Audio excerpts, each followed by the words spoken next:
গণতান্ত্রিক অধিকার আমরা ইনশাআল্লাহ রক্ষা করতে পারবো। বিগত 1 যুগেরও বেশি সময় ধরে আমার যেই ভাইদের জন্য, আমার গুম হয়ে যাওয়া ভাই যে সাজিদুল ইসলাম সুমনের মতো হাজারো ভাইদের জন্য ন্যায় বিচারের দাবিতে আমরা রাস্তায় ছিলাম।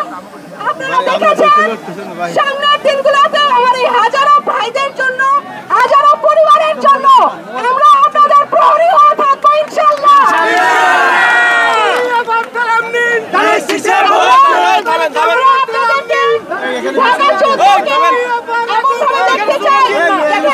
সুস্পষ্ট নগরায়ণ থাকবে, বায়ু দূষণে ভুগছে যেই জায়গাটা, আমরা হয়তো পরিষ্কার একটা বাতাসের আশা করতে পারি।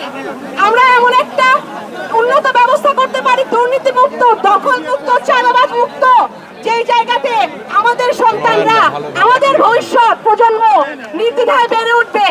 এবং এমন একটা যে দেশকে আমরা চিন্তা করি, আমরা যেই দেশের স্বপ্ন দেখি, সেই দেশটা সত্যের, সেই দেশটা সত্যিকারের স্বাধীনতার, সেই দেশটা মানবিক বাংলাদেশের।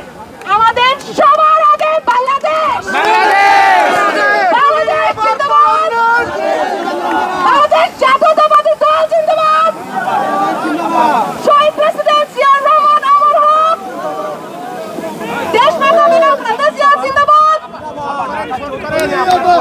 জনাব তারেক রহমান জিন্দাবাদ।